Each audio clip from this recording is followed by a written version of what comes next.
Now, your voice, your vote. Battleground Colorado on KRDO News Channel 13. Well, today is the day America elects the 45th president. Voters will also decide a long list of important propositions on the ballot. KRDO News Channel 13 reporters are out in force covering every aspect of the election, from the presidential and Senate races to voter turnout and local races. And our political analyst Josh Dunn is also in-house to explain the role the Centennial State is playing in the race for the White House. First, we know everyone is thinking about the presidential race, so here is the latest Electoral College map from CNN. Based on projections, it appears Hillary Clinton would be in the lead with 268 electoral votes and Trump trailing with 204. 270 are needed to win, so nobody's locked it up yet. There are 66 votes up for grabs in undecided battleground states. Experts say Trump must secure Florida to tighten the results and have a chance. Other big states include North Carolina, Pennsylvania, Ohio, even Michigan. They could all play a role as well. We will be closely watching those throughout the evening. And both nominees for president are spending Election Day at home in New York, watching and waiting. The biggest concern for each campaign today is making sure everyone gets out to vote in this historic election.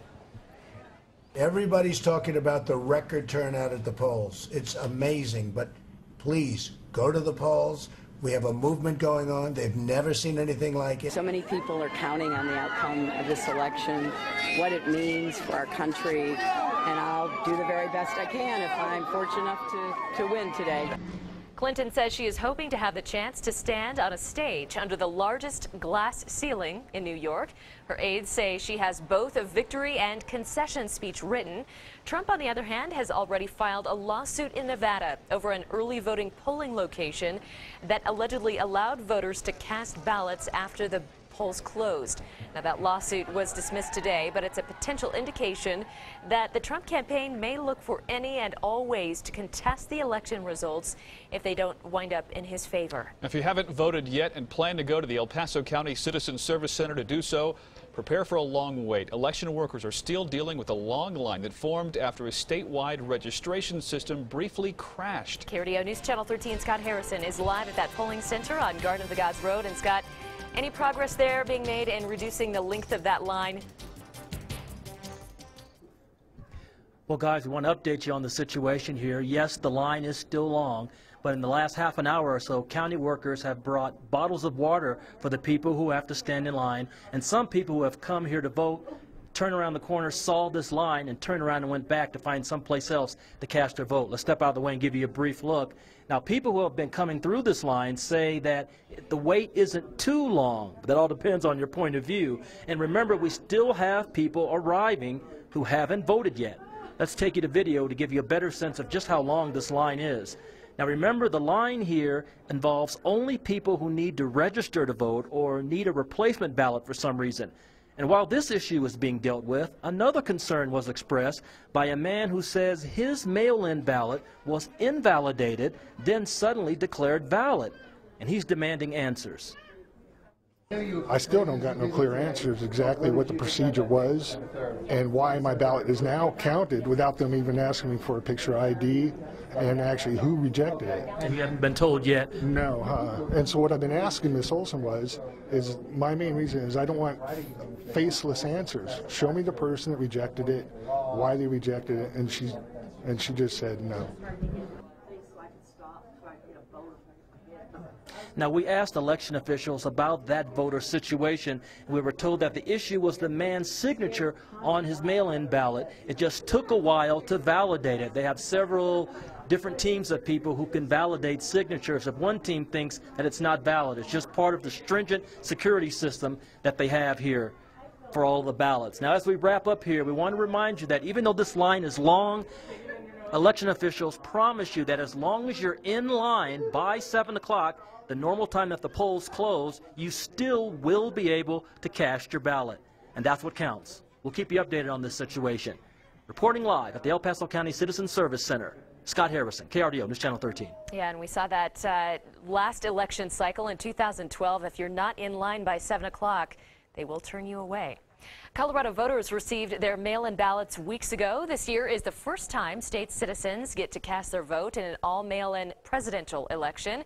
With the mail-in system, candidates and the public had the benefit of seeing which areas voted early. Colorado Springs locals say the mail-in system made their voting experience much easier. I think that it's a lot easier and more people will participate if they can mail it in, because it's not always convenient to go and actually go to the ballot drop-off. So it'll be a lot easier for people to participate, and I think there is going to be a much larger voter turnout this year. I think it's great for several reasons. One, I get to look at my ballot and look at my voter guide to decide what I want. As of this morning, the clerk's office has received more than 230,000 ballots. Well, many voters are watching our state Senate race tonight. Democratic incumbent Michael Bennet is taking on Republican hopeful Darrell Glenn of Colorado Springs. KRDO News Channel 13's Eric Fink is live in Denver right now at the state GOP office with the latest on this race. Eric, what are you hearing tonight?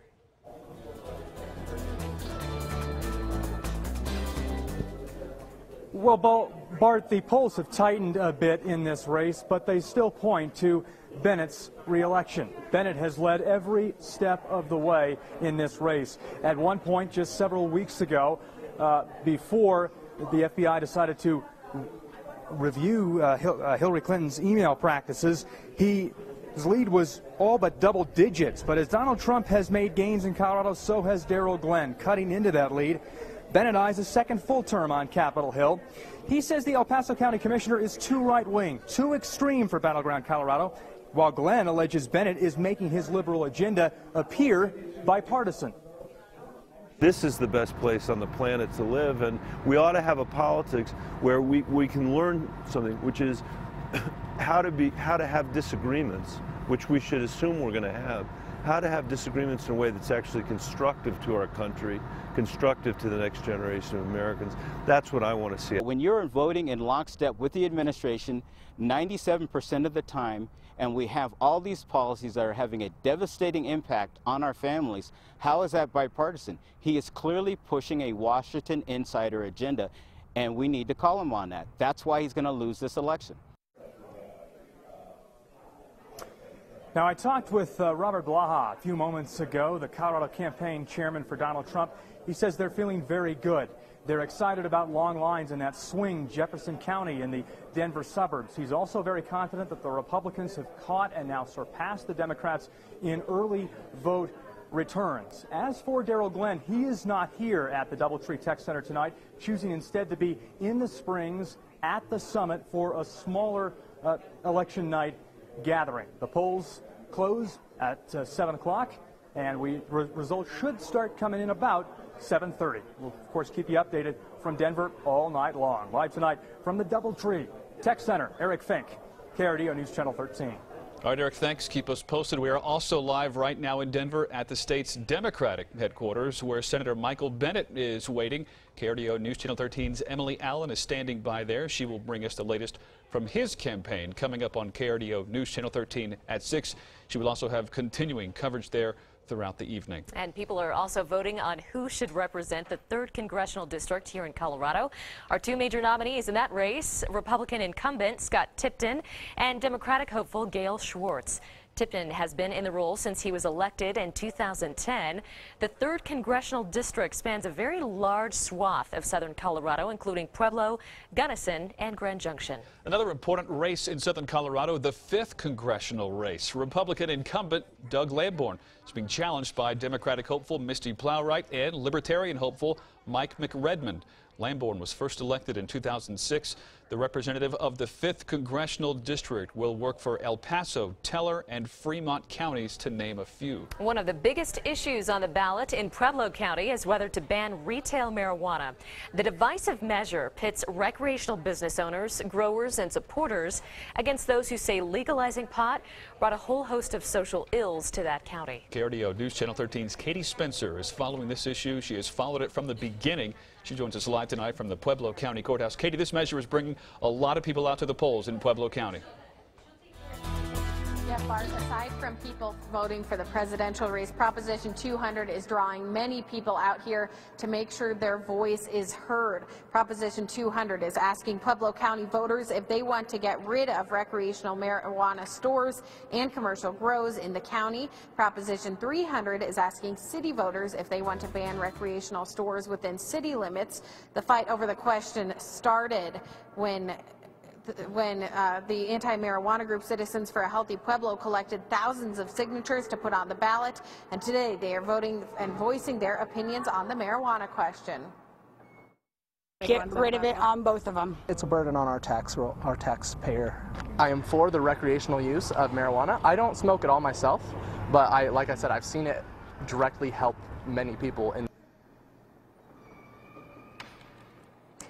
Pueblo County has 23 recreational marijuana dispensaries. If 200 passes, there would no longer be able to sell retail marijuana, but some of the doors could stay open if they have medical marijuana licenses. Ballots are being collected around the county until 7 o'clock tonight. Live in Pueblo, Katie Spencer, KRDO News, Channel 13. All right, Katie, thanks. Katie mentioned it, but just to clarify, there is a second question about marijuana on Pueblo County's ballot. It revolves around recreational marijuana in the Pueblo city limits.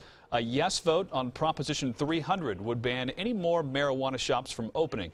It would also mean no more licenses would be passed out to store owners. All existing pot shops would have to shut down by Halloween of next year. A no vote would allow all existing shops to stay open and continue to operate. Votes on this measure are still being counted. And Pueblo voters are also facing a ballot question asking to increase taxes. Question 2A asks if voters would like to add a half-cent sales tax for the next 5 years. The increase would fund 24 more police officers, more prosecutors, improvements to fire stations, and add more parks and help with street maintenance, bringing in nearly $8 million every year. If passed, the increase would take effect in January. There are several big statewide issues that will be decided today. Here's a breakdown of a few of them. Amendment 72 would raise the tax on cigarettes and tobacco products. If passed, the tax on a pack of cigarettes would jump 40% to 62%. Another amendment, 69, would provide statewide health care. The state would finance its own system by raising taxes on wages. And Proposition 106, that would make assisted suicide legal. And we will soon know if the state minimum wage will go up, the first increase since 2006. The battle has been waging on both sides of the issue. KRDO News Channel 13 Stephanie Sierra is following this one. She joins us live in the studio with some last-minute reaction from local business owners. Bart and Heather, the idea behind the amendment, minimum wage will provide a decent standard of living for working class people, but not everyone sees it that way. If it passes, it would raise the state minimum wage to $12 over the course of 4 years. Right now, the state minimum wage is $8.31, but starting January 1st, the wage would increase to $9.30 per hour. Each year following, there would be an annual 90-cent increase until the wage reached $12 in 2020. Minimum wage for tipped employees would also go up to $8.28 plus tips by 2020. Opponents say the amendment will increase layoffs, but supporters say it will cut costs and improve productivity. I support it because it's the right thing, and also it really helps businesses keep their employees, and I think makes it more efficient. You don't spend as much money on training, and it's really the right thing to do. If you can't afford to pay people a living wage, I'm not sure you should be in business. The reason why I don't support Amendment 70 is threefold. If I have to, I would have to increase my prices to offset the wages. Number two, I'd have to lay off personnel. And number three, I'd have to close my doors. In 2021, minimum wage will be adjusted annually based on cost of living increases. Reporting live in the Newsplex, Stephanie Sierra, KRDO News Channel 13. We'll be keeping an eye on it, Stephanie. Thanks. Switching gears to weather now. A nice day in southern Colorado to get out and cast a ballot. Here's a live look right now from I-25 and Guard to the Gods. 53 degrees, just right for attending a watch party this evening, if that's where you're headed. Let's kick things over to Chief Meteorologist Rachel Plath for an update. Yeah, thankfully, Mother Nature cooperating with all of the election festivities out there today. I don't anticipate that we'll have any issues as we take you through the evening and into tonight either. Conditions very quiet here across southern Colorado. Right now, we're sitting at 54 in Colorado Springs, 59 degrees in Pueblo. We are not tracking any rain or snow across the area, and I expect that to to remain the case into tonight. Taking a look at the next 24 hours, it is going to get cold. 40s and 50s by 7 o'clock with 30s and 40s by 10 o'clock. Temperatures tonight dropping to near or even below freezing for many areas, which means it's going to be a cold start to the day tomorrow. We will warm back into the 60s, though, by the afternoon. And tomorrow we are expecting temperatures to be warmer than today. It gets a little warmer Thursday before our next cold front moves through. I'll check what that cold front means for your neighborhood coming up with your Storm Tracker 13 forecast a little later on in the newscast. Bart and Heather, back to you. All right, Rachel, thanks. Our election coverage doesn't stop here. We're here all night long. We're bringing in KRDO News Channel 13 political analyst Josh Dunn to break down what part Colorado plays in this presidential election. That's next.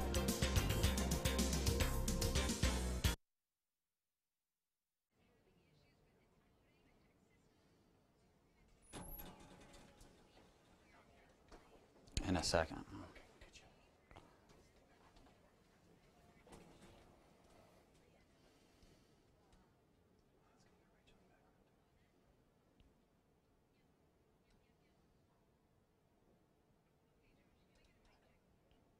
One, two, three, four, five.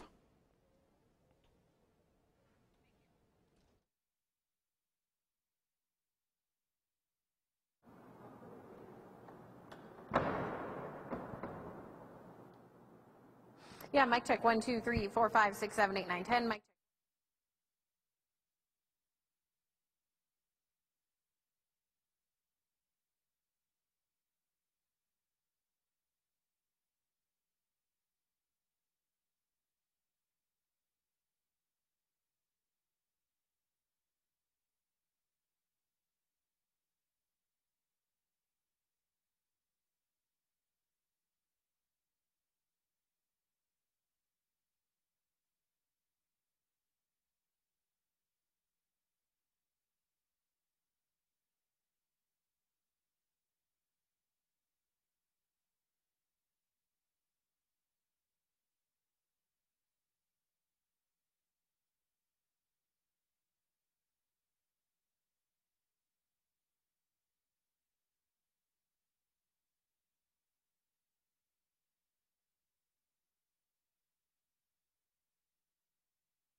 And we do have some breaking election news right now. Pueblo County apparently having some problems with its voting system right now. Let's get right to Katie Spencer live in Pueblo for the very latest. Katie, what do you know?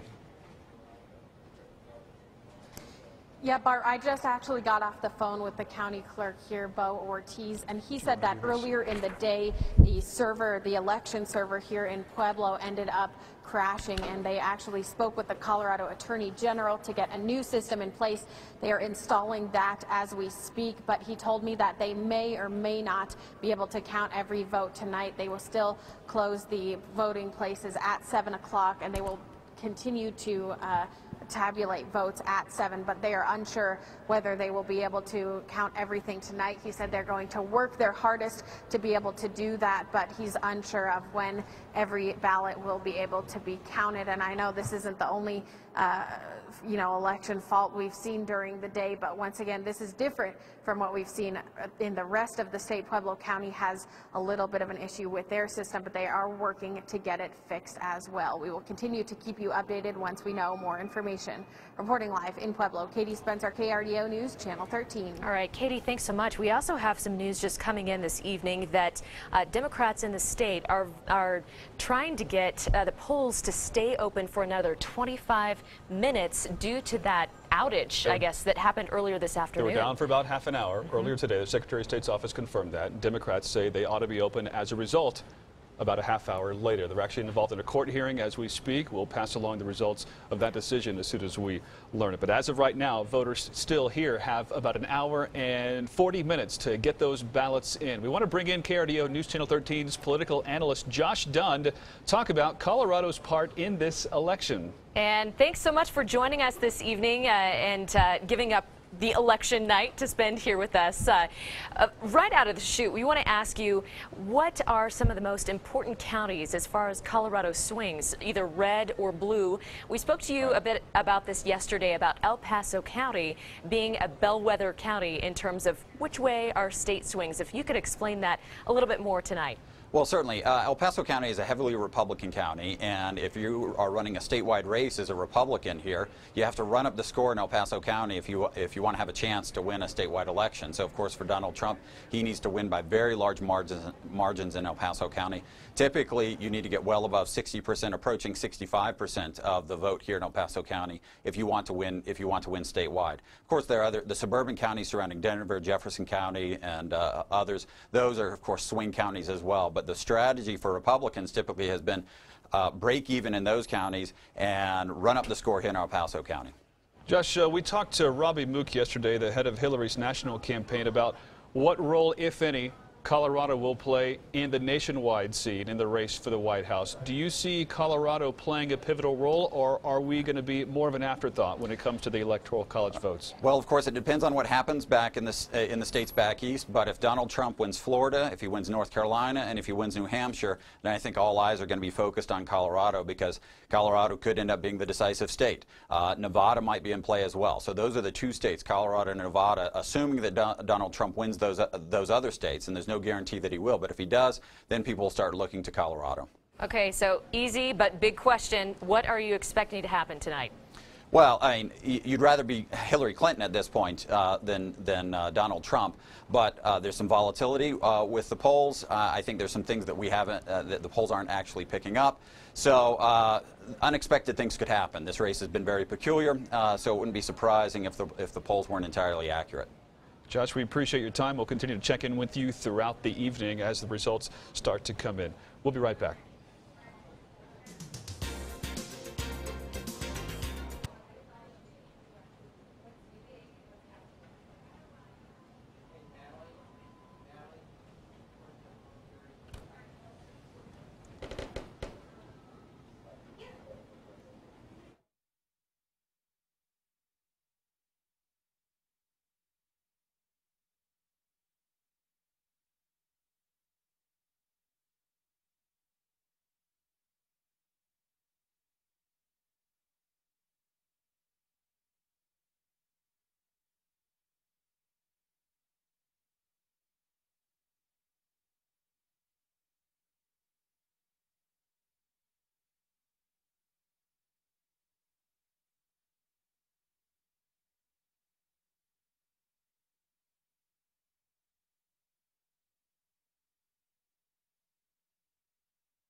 are going to keep this trend of warm and dry conditions going here as we head through the end of the work week. Tomorrow, 65 degrees will be your high temperature. Now, it is going to be very cold tonight with temperatures across southern Colorado falling into the 20s and 30s. And for that reason, we do have, it's actually a freeze warning that will go into effect at 11 o'clock tonight.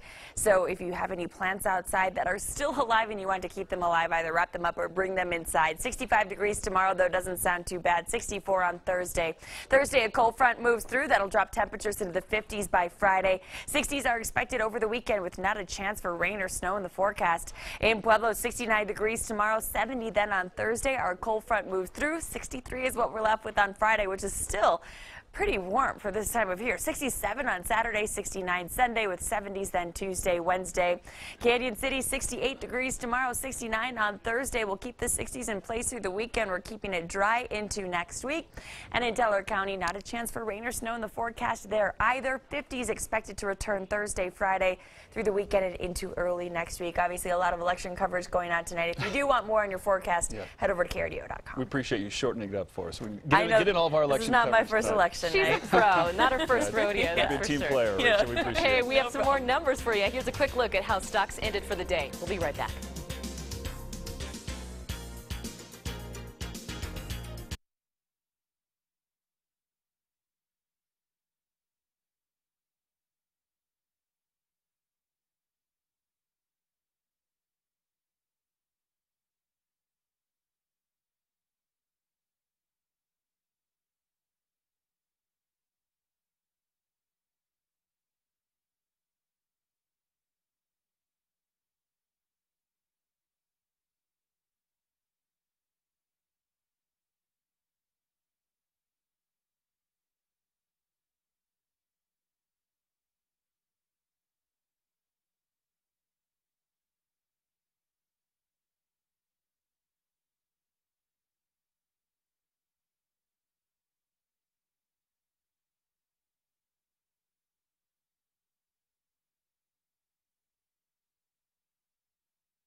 Live tag, New York will roll Marcy's package, Marcy will live tag.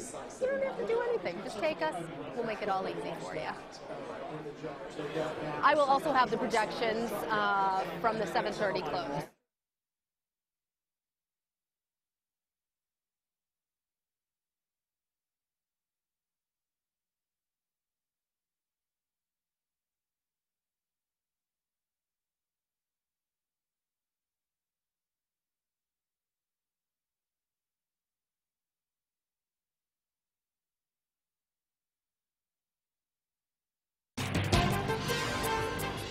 We are starting to see some Election Day results trickle in from states along the East Coast. Coming up next on News Channel 13, we will go to ABC's national coverage of the election. Join us again for updates on our statewide and local races just before 7 o'clock. Thanks for joining us tonight.